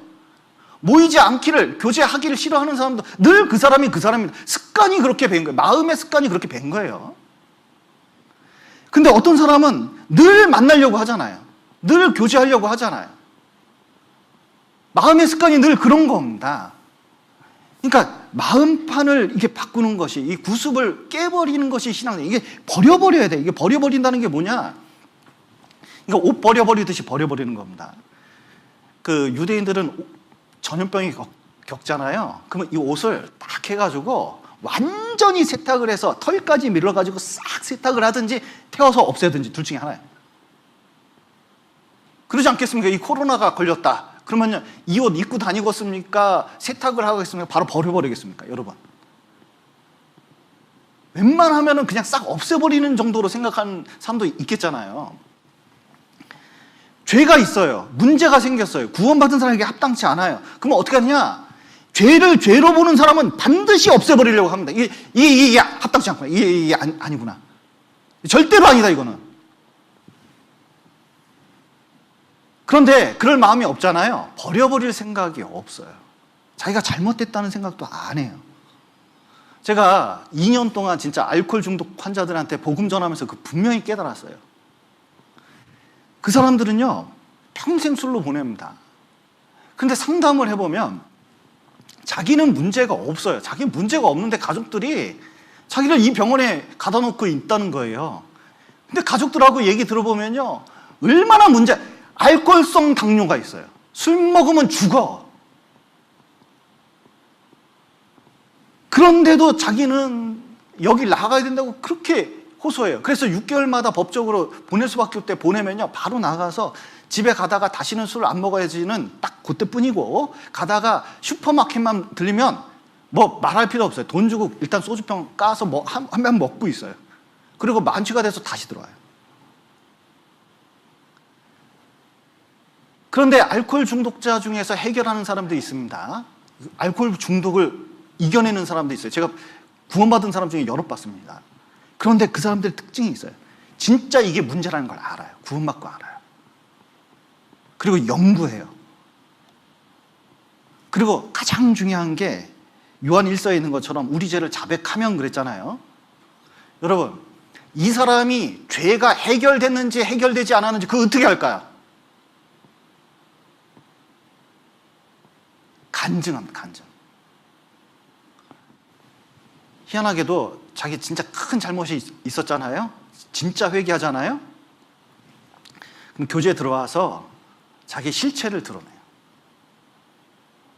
그리고 간증을 합니다. 그러니까 알코올 중독자도 이 치료하는 방법이 약으로 거의 안 됩니다. 제일 좋은 방법 중에 하나가 알코올 중독자 모임이 있어요. 보통 그런 모임이 도시마다 있습니다. 그런데 거기 가서 말을 해요. 자기가 어떤 상태고 어떻게 계속 말을 하잖아요. 이게 목사가 개발한 방법인데 알코올 중독의 교과서 같은 거예요. 그러니까 말을 하면 해결이 되는 거예요. 교회 내에 나와서 거룩한 무리에서 자기 문제를 이게 하나님 앞에 고하듯이 토하기 시작하면 갑자기 해결돼요. 그러면 회개가 된 거고 빠르게 성장합니다. 어떤 형제님 그 담배 피는 습관이 있었거든요. 야, 식후에 불연초하면 사망이라고 이렇게 생각하는 분이 계셨어요. 구원받아도 담배까지 끊을 필요가 있냐. 하나님이 꺼져가는 심지도 끄지 말라고 하셨는데 하면서 막 이렇게 이제 하시는 분이 좀 계셨습니다. 근데 이제 자연스럽게 이렇게 그 거리에서 담배를 그냥 멋있게 피고 있는데 갑자기 어떤 형제님이 지나가다가 자기를 본 거예요. 너무 반가워서 형제님 그랬대요. 형제님 소리 듣자마자 이 피던 담배가 주머니 속에 들어갔대요. 그리고 막 반가운 마음에 얼마나 교제가 잘 되겠어요. 막 그 형제님 교제한다고 막 하는데 지금 주머니는 타들어가고 있어요. 미치겠더래요. 하는 수 없이 담배 꺼내가지고 얘기하면서 내가 이런 사람이라고 얘기하면서 간증하기 시작했대요. 그리고 교제 와서 간증했답니다. 그리고 담배 끊었대요. 놀라운 것은 담배 끊고 얼마나 적극적인 신앙생활이 되는지 몰라요. 지금은 전도인 됐거든요. 누구라고는 바뀔 수가 없어요, 제가. 네. 여러분, 이런 습관들은 매일매일 버리는, 그래, 옛사람을 버리고 하는 것은 옷을 버리듯이 이 거짓말을 하는 습관, 술, 담배 하는 습관, 여러 습관을 이게 버릴 필요가 있습니다. 그리고 어떻게 해야 되느냐? 여기 한번 에베소서 4장 20절 한번 보시죠.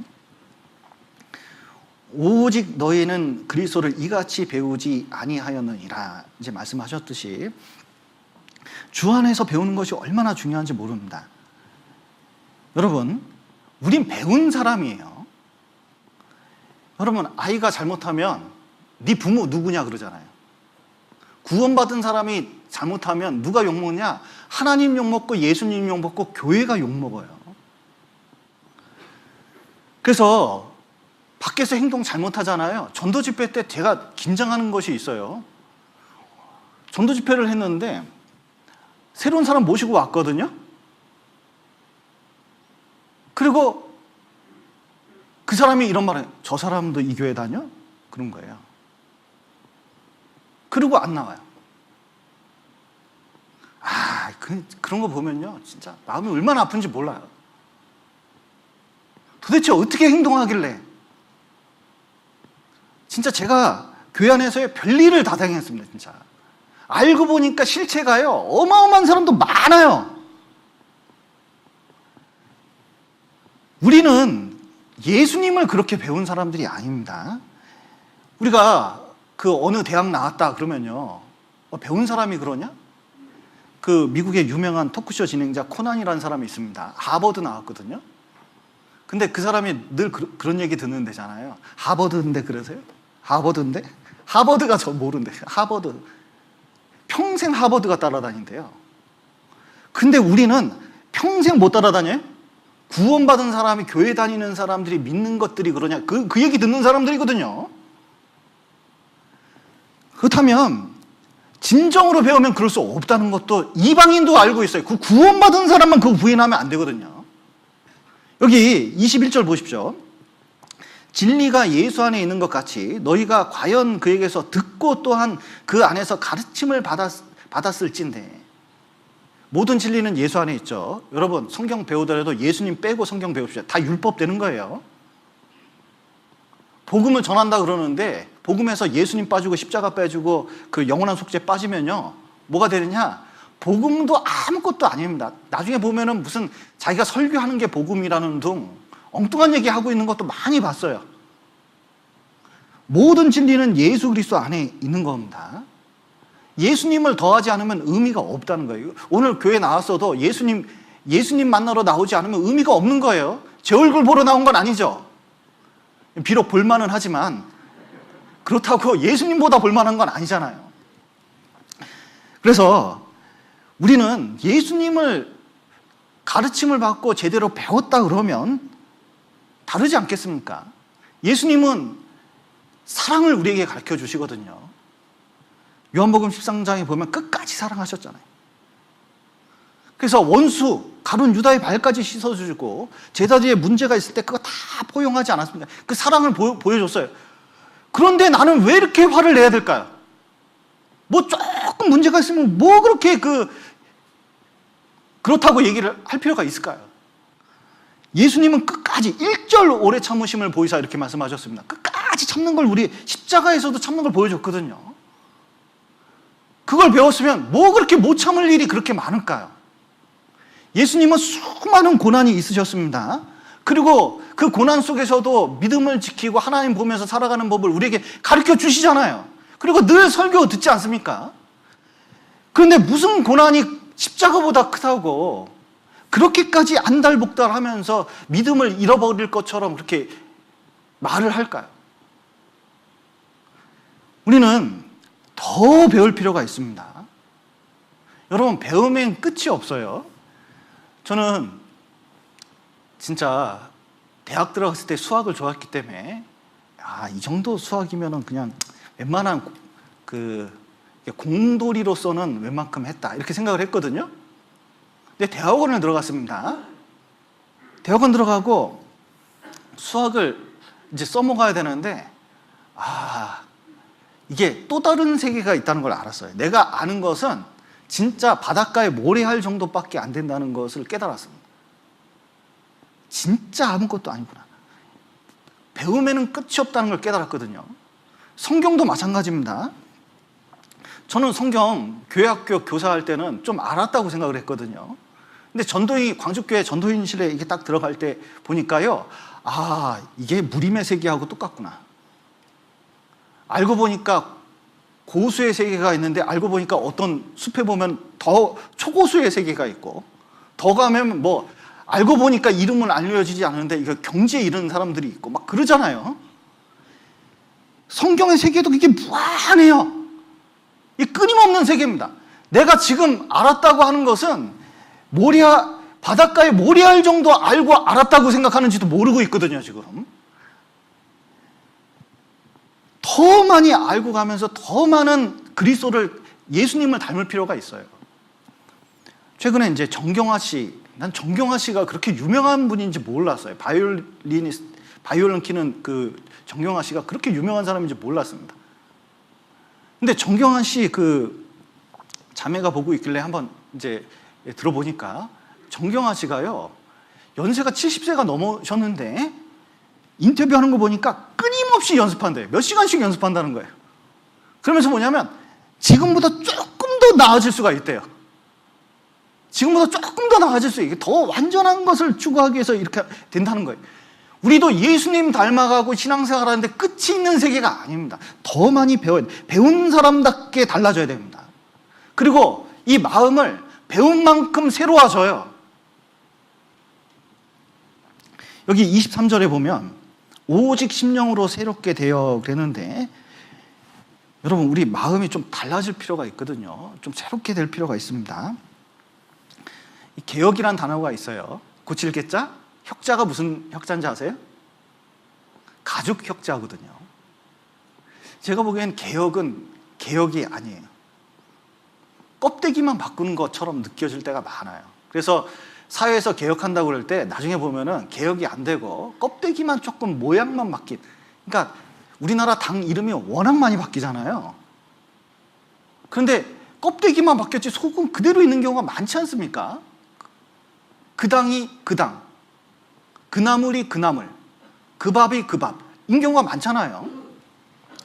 사실은 개혁이 아니라 개심이 돼야 되거든요. 마음이 바뀌어야지. 우리도 하나님 앞에서 이제 말씀을 듣고 여러 가지 이렇게 그 신앙생활 가운데서 이 마음 바꾸려고 노력을 할 필요가 있거든요. 그러면 점점 새 마음으로 새 사람이 되는 거예요. 자, 보십시오. 말씀 들을 때 딴짓하면서 말씀 듣잖아요. 마음이 바뀔 것 같으세요? 저는 그런 사람 여태까지 설교 단상에서 제일 잘 보입니다. 이 단상에서. 근데 보면요, 안 바뀌어요. 절대로 안 바뀌어요. 시간 많이 지나도 안 바뀌어요. 진짜 안 바뀌어요. 마음 자세나 태도나 하나도 안 바뀌어요. 근데 새로 구원 받아도 잘 듣는 사람이 있어요. 진짜 하나님 말씀이 무엇인가, 그러니까 제 말이 아니라 하나님 뜻이 진정으로 무엇인가 추구하는 사람이 있습니다. 그러면요, 하나라도 얻어가요. 그럼 하나라도 바뀌어 있어요. 그럼 시간이 지나잖아요. 완전히 다른 사람들이 있어요. 그래서 주님께 계속 받을 필요가 있어요. 자, 보십시오. 포도주 항아리가 6개가 있습니다. 항아리가 6개 있는데 물을 가득 담았어요. 그러니까 물이 포도주로 변했잖아요. 우리 마음에도 말씀을 가득 채우고 변화될 때까지. 자, 묵상이라는 게 이런 겁니다. 자, 말씀이 들어왔어요. 오늘 설교를 들었습니다. 아니면 말씀을 읽었어요. 그럼 말씀을 읽은 게 어디까지 들어가야 돼요? 자, 이게 머리까지 들어왔습니다. 그 다음에 어떻게 될까요? 내 마음을 바꿀 때까지 그걸 쥐고 있는 게 묵상이에요. 끈질기게 도전하는 겁니다. 그러면은 마음이 달라져요. 그 다음부터는 어떻게 되느냐? 마음이 달라졌다는 게 어떻게 느껴져요? 소망이 틀려집니다. 믿음이 틀려져요. 사랑하는 게 틀려집니다. 그러면요, 결정적일 때 차이가 나요. 자, 보세요. 가나안 땅 들어가자! 딱 그랬더니 갈렙하고 여호수아는 들어가자! 그런 거예요. 왜 그렇죠? 믿음이 달라요. 말씀을 쥐고 있기 때문에 마음가짐이 틀립니다. 여러 백성들은 이 지경인데 가냐? 환경이 이런 데 가냐? 우리 힘이 이 정도밖에 안 되는데 가냐? 죽으러 들어가냐? 이렇게 생각을 한 거예요. 마음이 완전히 다르잖아요. 결정적일 때 차이가 나는 겁니다. 그리고 40년 광야를 돌았잖아요. 여러분, 우리 마음은 진짜 달라져야 돼요. 그래서 말씀을 통해서 점점 그렇게 달라지면 여러분 점점 힘이 생기게 되어 있습니다. 새 사람처럼 행동할 수가 있어요. 그리고 24절 보시죠. 하나님을 따라 의와 진리의 거룩함으로 지으심을 받은 새 사람을 입으라. 예.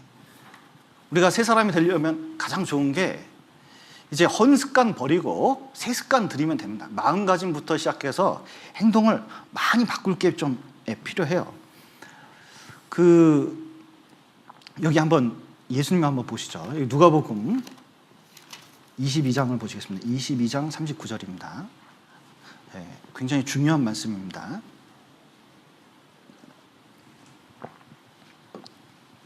누가복음에만 있거든요. 의사였던 누가가 예수님 보니까 아주 잘 관찰해 보니까 이걸 깨달았습니다. 누가복음 22장 39절.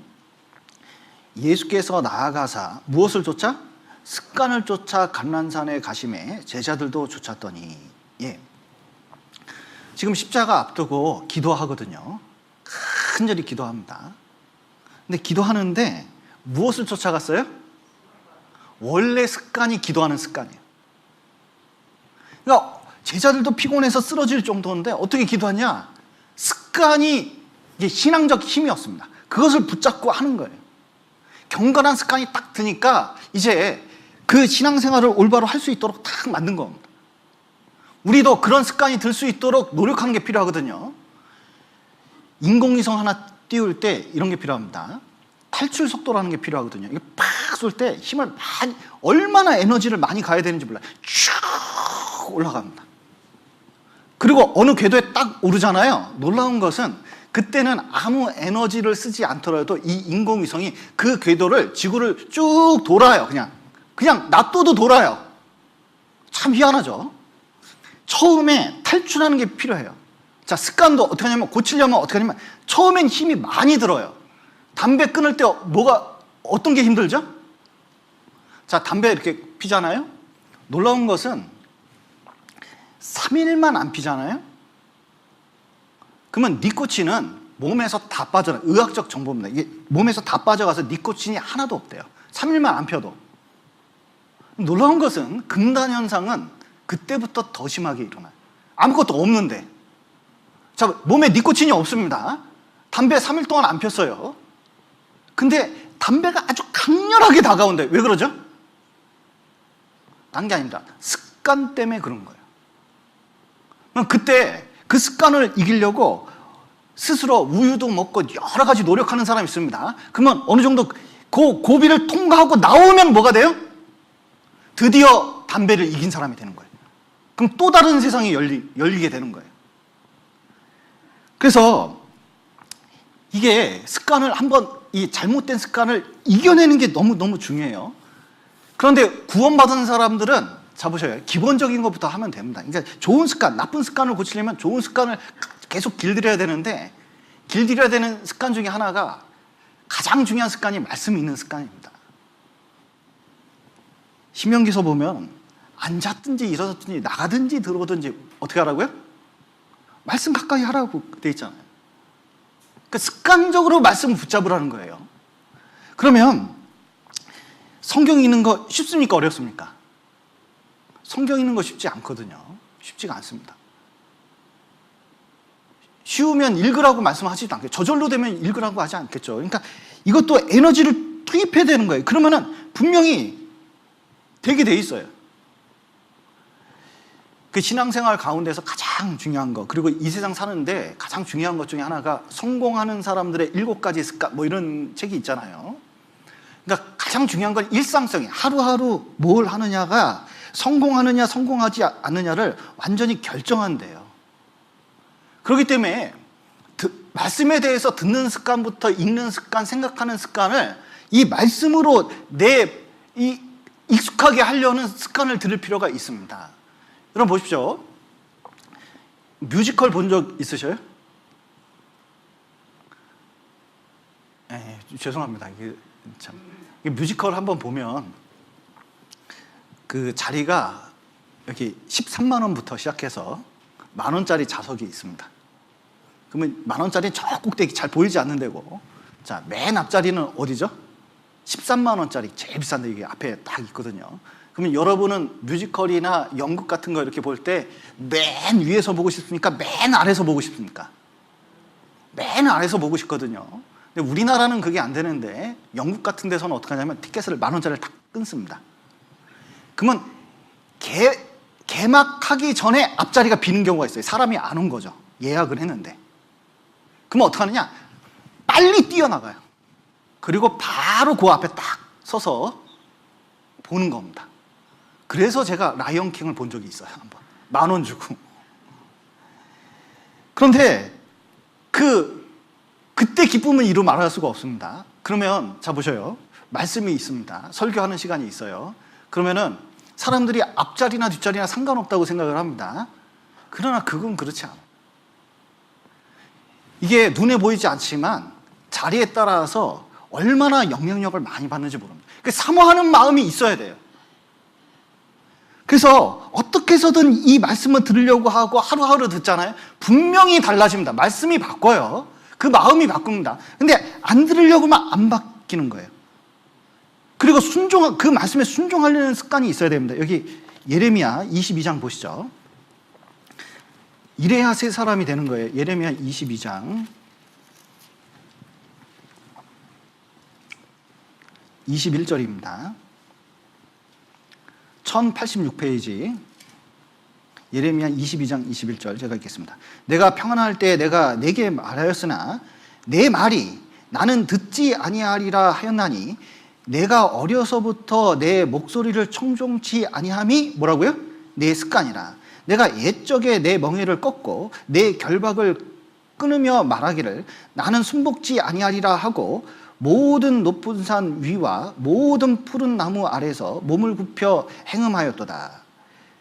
여러분,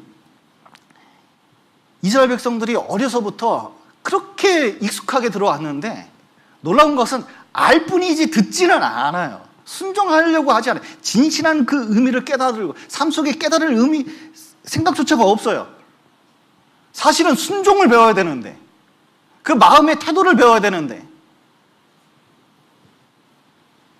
결국은 망하는 길로 가는 겁니다. 그리고 습관 중에 이런 게 있죠. 성경에서 중요한 습관 중에 범사에 뭐 하라고요? 감사하라. 자, 여러분 불평이 입에 배어 있습니까? 감사가 입에 배어 있습니까? 좀 감사하셔요? 좀 감사가 배어 있어야 됩니다. 모든 것 고난 속에서도 이 감사할 수 있는 게 진짜 신앙이잖아요. 이게 습관이 돼야 돼요. 그러니까 습관적으로 감사가 나오면 그거 가지고 생각을 하는 겁니다. 근데 습관적으로 불평이 나오잖아요. 그럼 불평 때문에 감사하는 걸 생각지도 못하는 게 이스라엘이 습관이 됐어, 불평이. 그리고 습관할 것 중에 하나가 용서죠. 자, 몇 번 용서하라고요? 70번씩 7번 이라도 하지니라. 그러니까 무슨 뜻이에요? 용서하는 게 습관될 수 있도록 하는 거예요. 그러면 어떤 사람은 이런 겁니다. 문제가 돼도 문제가 안 돼요. 그냥 넘어가는 거예요. 넘어갔더니 그냥 알고 보니까 진짜 아무것도 아니에요. 넘어가면 아무것도 아닌 게 많습니다. 내가 반드시 요번에 그 여자한테 반드시 잘못했다는 얘기를 들어야겠어. 내가 뿌리를 뽑아버려야지 그냥. 되겠습니까? 안 되겠습니까? 아휴, 해보셔요. 그게 의미가 있나? 아무 의미도 없어. 똑같은 사람 되는 거예요. 진짜 똑같은 사람 되는 겁니다. 자기가 그렇게 마음에 안 들어하는 사람하고 똑같이 돼요. 예를 들어 볼까요? 탐 크루즈가요, 그 아내가 있었어요. 진짜 미인인 아내가 있었거든요. 근데 조사를 해봤더니 놀랍게도 재혼하거든요. 여자 스타일이 다 똑같아요. 근데 유명 배우들 다 연구를 해봤거든요. 이혼한 여자, 남자, 그리고 만나는 사람 다 비슷한 사람이 알고 보니까 바꿨는데 같아. 어떤 그 형수 밑에서 자란 사람이 있었습니다. 이 사람이 내가 우리 나이 차이가 한 열 몇 살 나거든요. 진짜 그 밑에서 얼마나 고생했는지 몰라요. 저 여자 같은 여자하고는 절대로 결혼 안 한다. 그러면서 형수님을 주야로 묵상했죠. 그러니까 그 말을 주야로 묵상하는 거예요. 싫어하는데 주야로 묵상해요. 여러분, 묵상하면 어떻게 되죠? 여러분, 싫어하는 사람 있어요? 미워하는 사람 있어요? 주야로 묵상하게 돼요. 그 말을 곱씹고 싶습니다. 그게 묵상이에요. 묵상하고 그거하고 똑같아요. 묵상하면, 예수님 말씀을 묵상하면 예수님처럼 돼요. 청년들이 좋은 게요, 예수님 말씀 자꾸 묵상하잖아요. 그럼 누구 만나면 예수님처럼 좋은 신랑감, 신부감 만나게 돼 있어요. 근데 미워하는 사람 주야로 묵상하잖아요. 누구 만날까요? 이 남자도 나중에 그 형수님 같은 여자하고 안 결혼한다고 생각하고 이 여자 만나서 딱 결혼을 했는데 알고 보니까 형수하고 똑같아. 왜 그런지 아세요? 그게 익숙한 거예요. 그러니까 몸에 배어있어. 자기도 모르게 배웠는데 자기는 모르는데 같은 사람 된 거예요. 이게 놀라운 일이라니까요. 그래서 용서한 게 낫습니다. 용서하는 게 나은 거예요. 그 사람처럼 안 되는 거예요. 그리고 자기가 십자가로 그 이기는 길 중에 하나입니다. 그리고 전도와 기도도 마찬가지예요. 기도하는 사람이 기도하고 전도하는 사람이 전도합니다. 전도하는 사람은 늘 전도에 힘이 있어요. 그러니까 전도가 습관이 됐기 때문에 전도가 돼요. 전도 안 하잖아요. 전도하는 게 습관이 아니에요. 그러니까 안 돼. 교제하는 것도 마찬가지입니다.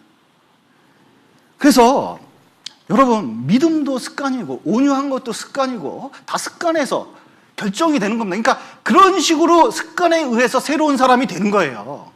말씀은 우리 말하는 습관이 돼야 되고, 기도는 우리 바람의 습관이 돼야 되고, 교제는 내 생활이 교제가 돼야 되죠. 교제, 생활이 습관이고, 전도는 우리 삶의 목적이 그거잖아요. 그러니까 목적이 습관이 되고, 믿음은 의지의 습관이 되고, 사랑은 감정의 습관이 돼야 됩니다.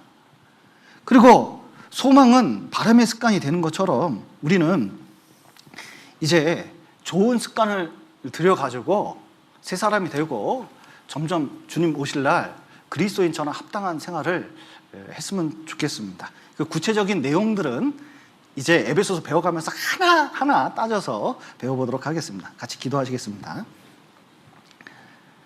사랑과 은혜가 풍성하신 하나님 아버지, 죄 가운데 있었던 저희를 주님의 피로 구원해 주시고 또 몸된 교회 가운데서 주님을 배울 수 있도록 도와주신 감사드립니다.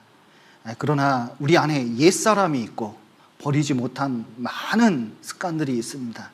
그러나 주 안에서 끊임없이 배우고 또 끊임없이 변화시켜서 우리가 더욱 새 사람으로서 합당하게 생활할 수 있도록 도와주시고, 또 주님 나타났을 때 부끄럽지 않도록 도와주시옵소서.